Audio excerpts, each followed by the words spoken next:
Hey everybody, welcome back to the shop.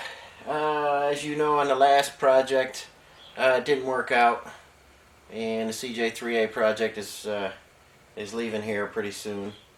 But I brought the snowblower CJ5 project, back in the front here. I had this stored away for a little bit, but we're just about getting ready to fire this up, and I just filled it up with coolant yesterday, and we're going to prime the engine and we're going to get this started up, and I'll show you the procedure that I usually like to use starting up a new engine. You can maybe see the body sitting back there. A lot of grinding left to do on that, but the body's coming along nicely. I'll give you more of an update on that very shortly, but I want to get this fired up and check for leaks and stuff like that, and break in the engine properly, and that's what's happening next. And I just want to take a minute and thank everybody that commented on the last video. Getting rid of a project is it kind of sucks, but I appreciate everybody's support, and remarkably, I had a pretty good week. Normally I get a ton of hate mail and stuff like that, a bunch of emails, telling me all kinds of stuff about how everybody could do everything better and faster than me. But this is a pretty good week. I had a couple guys come in to buy some lubricants for their project. Rich and Jamie, if you're watching this, it was great to meet you, and I hope your project moves along smoothly. Just a couple regular guys, car guys that came in, and pleasure to talk to. It's always great to meet people like that. And then I had an old customer of mine that I finished the CJ3A for many years ago. She called me up, and she's going to be coming in maybe the end of March for a quick tune-up on that. I think it might have been 10 years ago or so I finished that one. But she's going to be coming in, and I'll show you that project. That's an old one that I finished. And then I got one more email from a guy who watched my videos on making the side panels. And Artie, if you're watching this, you're doing a great job on that. He made a rear side panel, and he's working on a front side panel with the step right now. And he got some steel, and he put the time in and ground it real nice and got the shape perfect, and he did a hell of a job for a first time out. He's really doing well. So stuff like that's real good, that's why I'm making the videos, that's why I'm putting them out there, and I'm glad that people are trying things, and they're coming out pretty good. Much better to have an American-made part than some of that Filipino junk. So I hope everything works out for you on that front side panel. Any questions, Artie, just give me a shout. And so it's been a pretty good week. People are starting to come around and say good things now instead of bad, and I do appreciate that. So we're getting on to the CJ5 drivetrain. Is just about done. I'm putting some brake lines in it now. Like I say, the coolant's in there. I'll show you how we pressure lube the engine, and we'll see how it fires up. So that's what's coming, and I'll be right back with you.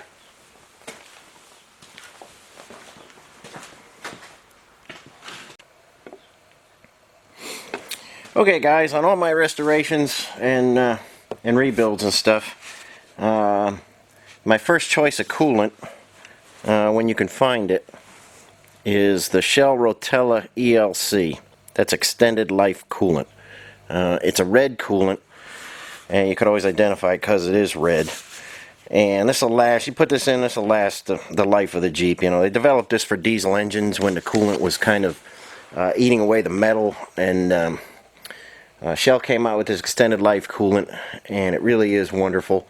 And they give it a 600,000 mile life expectancy. So you put this in one time, and you don't have to worry about anything. It's what I like to use. And for a while there, I was using that the Evans coolant, that non-aqueous coolant, and that actually cools too good in the old Willys Jeep engines.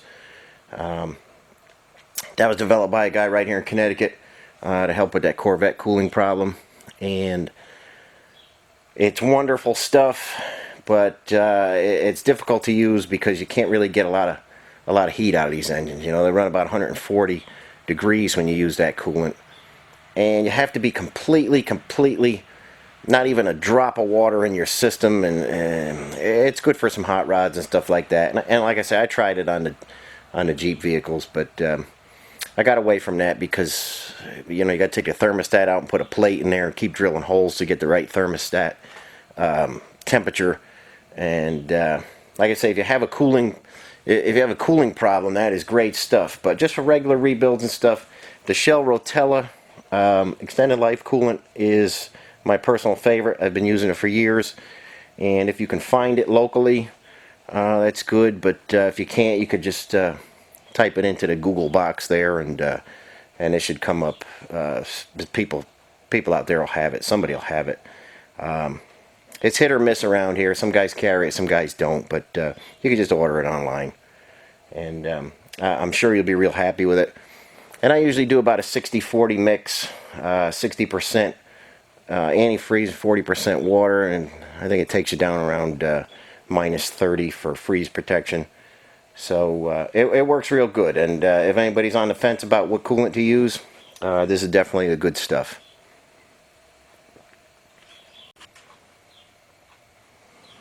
Okay guys, when I rebuilt this engine, I don't have any footage of that. I think I was rebuilding it before I started the YouTube channel.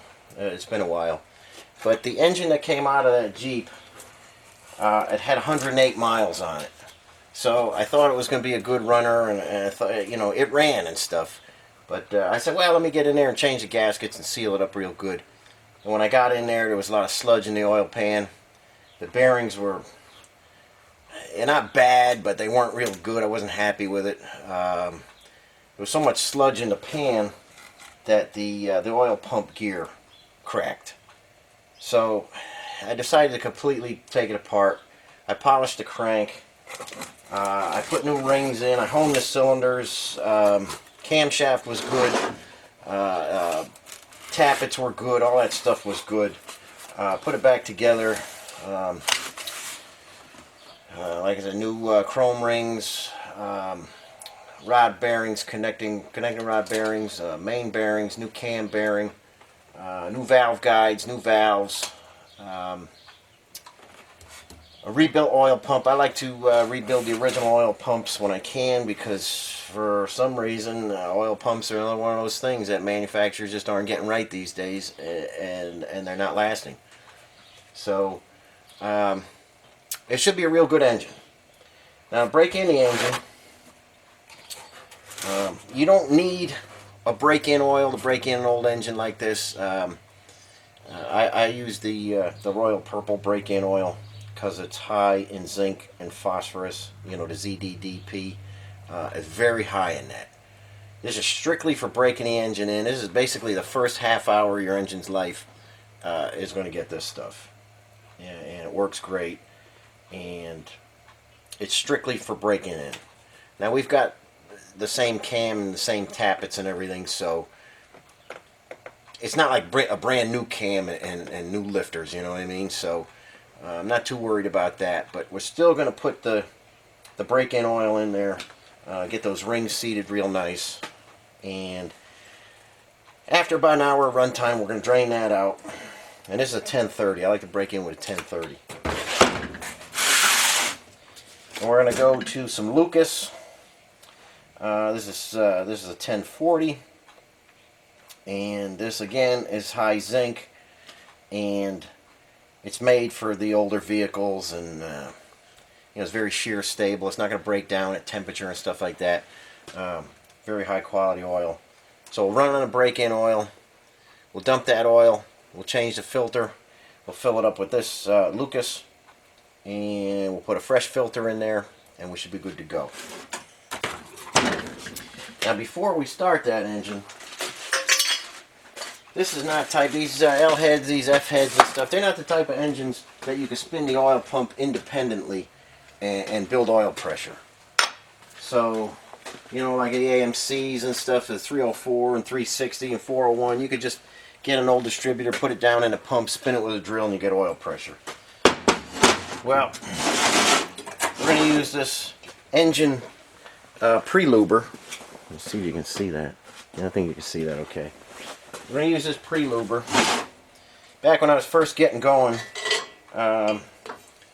you know, and just right after high school and stuff, I was doing a lot of engines and stuff. There's always plenty of work around, people needing engines, so every weekend I grab somebody's car that needed an engine, start tearing it down on Friday and deliver it back to them on Sunday. And I always pre-lube the engines and stuff. So I was doing an engine every weekend, so it's just quicker to have a luber like this. So it's a very small hole. It's kind of a pain, but you pull your dipstick, and I got this little funnel right here, and it's slow, but I'll put 5 quarts of oil in there, and I'll show you this on the engine when I'm doing it. I'm just giving you a close-up of what's going on now. Got a Schrader valve here. You're gonna fill this up with air. You can fill that up to about 100 pounds, and then you crack the valve here, and that's gonna distribute the oil all through the engine under pressure. So you put about half of it in, turn the crankshaft 1 revolution, I put the other half in, and it just connects to your oil port. You know, there's a 1/8 inch pipe plug right there that connects to your oil port, and like I say, you put that in, turn the engine over 1 time, make sure everything's getting lubed. When I put the engine together, I was, you know, real heavy and generous with the assembly lube, so I know there's lube on everything. But as soon as we hit the starter, we know we have oil pressure. We don't have to wait for it to build. We're not going to scuff anything up those first few seconds waiting for oil pressure. So that's how we'll get the oil in the engine. It'll be under pressure. It'll lube every single part of the engine, fire it up, and we'll be safe. So I've got some things to do. I've got to go get some gasoline.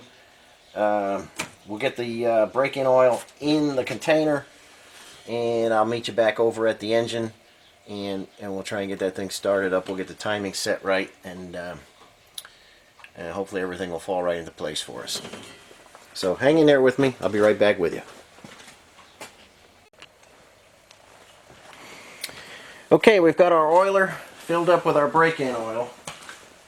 And before, when I said we were using Royal Purple, I know a lot of guys think Royal Purple just makes synthetic lubes, but don't try and break in your engine with synthetic lube. This break-in oil is a mineral-based oil.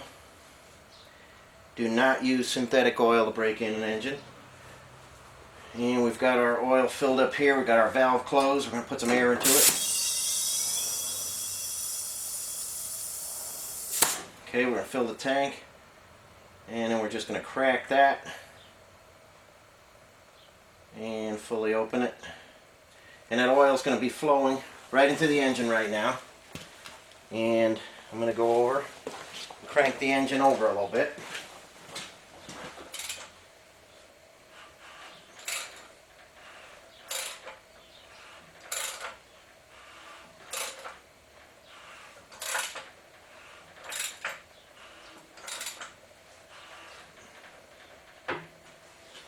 Okay, we just want to make sure every connecting rod bearing and every main bearing has plenty of lube. And we'll just let that sit. It's going to take a while for the oil to get in there. So we're just going to let that sit for a little bit. And while that's happening, I'll go and hook up some battery cables, and we'll get ready to fire this up.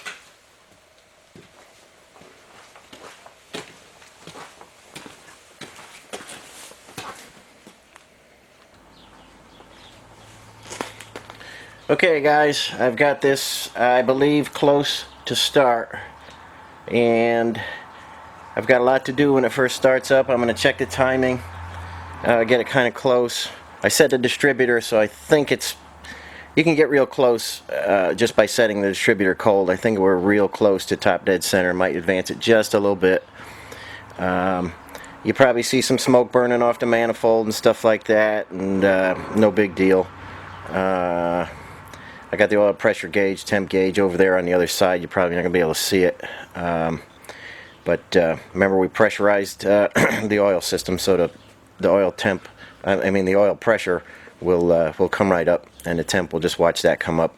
Got the radiator cap off right now. We're going to try and purge any air out of the cooling system. I've got 10 quarts in there right now. It should maybe take another quart, but we'll see. Hopefully it doesn't burp too bad and make a mess. But I'm going to hit the starter, and I'm going to bring the the idle up to anywhere between 1500 2000, and we're going to leave it there for a little bit, and then we're going to vary the speed from 1500 to 2500. And we'll take that for about, I don't know, 20 minutes or so. I won't bore you with the whole thing. I'll just show you the startup. I hope it's going to kick off real easy. So I'm just going to go over there and see how close we got to settings. And I just got a gravity feed fuel tank. I think I can show you what I got. See, I got that gravity fuel tank. On this particular engine, I'm putting a electric fuel pump in because I'm getting tired of those crappy mechanical fuel pumps putting out too much pressure, and you're shimming them, and they never get right. So I'm putting a electric fuel pump on here. So we'll just gravity feed it to start it. We'll break in the cam and stuff. Like I said, it's it's the original cam, so it's not super critical, but we're still going to keep the RPM up. Get the engine broken in, get the rings seating and everything, and get that break-in lube flowing through there, and let's just see how it goes. Okay, I'm gonna head over there now.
Okay guys, I think you see what's happening here. We're just fluctuating the RPMs. I think I see a little tiny leak on the other side. I'm going to take care of that now. It's just a coolant leak. I don't think I tightened the fitting tight enough, the drain cock on the other side that drains the block. I'm going to get that tightened up, and it's just going to be more of the same. We're just going to start this up. We're going to vary the RPM between 1500 2500 and break that cam in and get the engine broken in properly. I don't want to bore you with 20 minutes of just watching an engine run, but I'm going to fix that leak real quick and come back, hit the key again, and oil pressure was good, came up to about 45 pounds, fluctuated when I kicked it up to about 50, back down to 40, right between 40 and 50. I'm feeling real good about the startup. We'll get it hot, we'll get that thermostat open, and we'll finish up with the antifreeze, and we'll put the cap on and pressurize the system and check for leaks and make sure everything's going good. So that's what's happening right now, and I'll be right back with you. Okay guys, it's 20 minutes later. The engine is considered to be broken in at this point, and we don't have to worry about idling it. We're not going to wipe out the cam or anything. The paint on the exhaust is curing. It got nice and hot, and that's what it takes to cure that paint.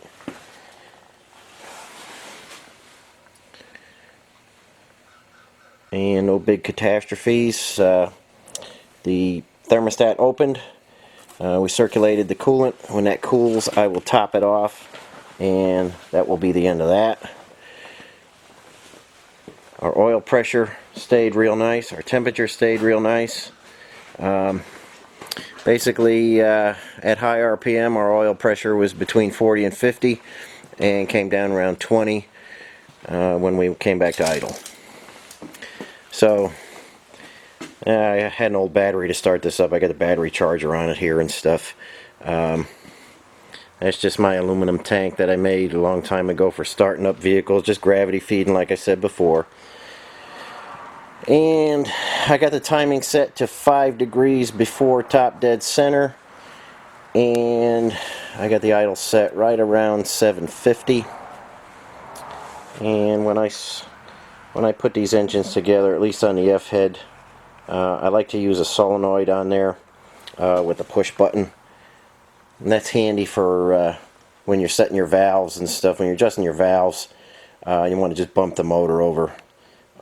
You could do it right from there, and it's super handy to fire them up from there. So to fire this up, I just have the solenoid, the battery cable to the solenoid, and then I have on our Pertronix coil. Let's see if I can get you in there. On the Pertronix coil, I've just got a jumper, and that goes to the positive. Got to get some juice to the coil, and I'll hit the starter button, and it should fire right up.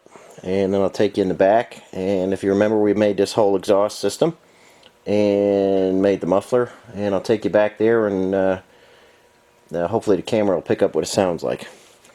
So let's fire it up.